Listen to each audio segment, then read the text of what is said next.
স্বৈরাচারের পতন হয়েছে, কিন্তু ইনসাফ কায়েম হয় নাই।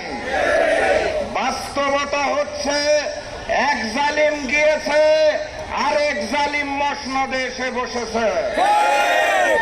ক্ষমতার মসনদে এসে কেউ যদি মনে করে থাকে নতুন করে ওই হিন্দুস্তানের গোলামি করবে, নতুন করে জালিম হয়ে উঠবে, শহীদি রক্তের সাথে বেঈমানি করবে, তাহলে স্পষ্ট ভাষায় জানিয়ে দিতে চাই, আপনাদের মসনদ টিকবে না। বক্তব্য দেওয়ার কোনো কিছু নাই। আপনারা একজন জুলাই যোদ্ধার বক্তব্য শুনেছেন, একজন শহীদের পিতার বক্তব্য শুনেছেন। ওই দুটো বক্তব্যে যা বলা হয়েছে তাই এই মুহূর্তে বাংলাদেশের সকল মানুষের মনের দাবি।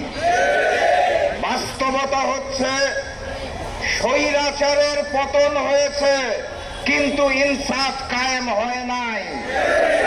বাস্তবতা হচ্ছে এক জালিম গিয়েছে, আরেক জালিম মসনদে এসে বসেছে।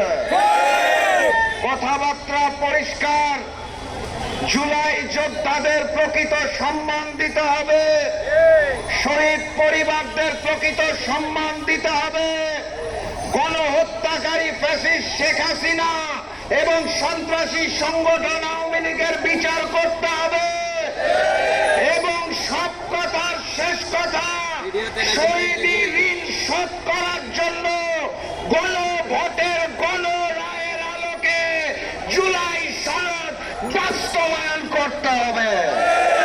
ক্ষমতার মসনদে এসে কেউ যদি মনে করে থাকে নতুন করে ওই হিন্দুস্তানের গোলামি করবে, নতুন করে জালিম হয়ে উঠবে, শহীদি রক্তের সাথে বেঈমানি করবে, তাহলে স্পষ্ট ভাষায় জানিয়ে দিতে চাই, আপনাদের মসনদ টিকবে না। সংগ্রামী সাথী এবং বন্ধুগণ, ছোট গল্প বলে বক্তব্য শেষ। আপনারা জানেন এক প্রজাতির প্রাণী আছে, পশু, যারা পানি খায়, খাওয়ার আগে পানিটাকে একটু ঘোলা করে নেয়, জানেন তো নাকি? বিএনপি হচ্ছে সেই প্রকৃতির রাজনৈতিক দল যারা পানি খাওয়ার আগে পানিটাকে একটু ঘোলা করে নিতে পছন্দ করে।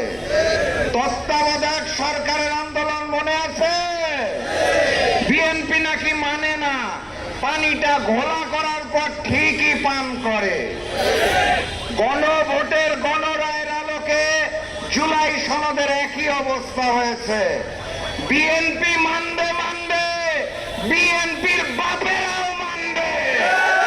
পানি ঘোলা করে খাবেন নাকি শুদ্ধ করে খাবেন সেটা আপনাদের ব্যাপার।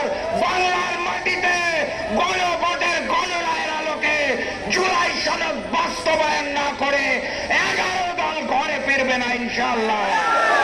প্রস্তুত আছেন? বিপ্লব অনিবার্য। একটা স্লোগান দিয়ে শেষ করে দেই, তৈরি আছেন তো নাকি? ইনকিলাব ইনকিলাব, ইনকিলাব ইনকিলাব, দিল্লি না ঢাকা, গোলামি না আজাদি, নারায়ে তাকবীর। দেখা হবে বিপ্লবে, দেখা হবে বিজয়ে। বাকি কথা বলবে খুলনার টাইগার। আমি শেষ করে দিলাম আজকে। বিজয়ের পথে যাত্রা শুরু, জীবন অথবা মৃত্যু। আসসালামু আলাইকুম।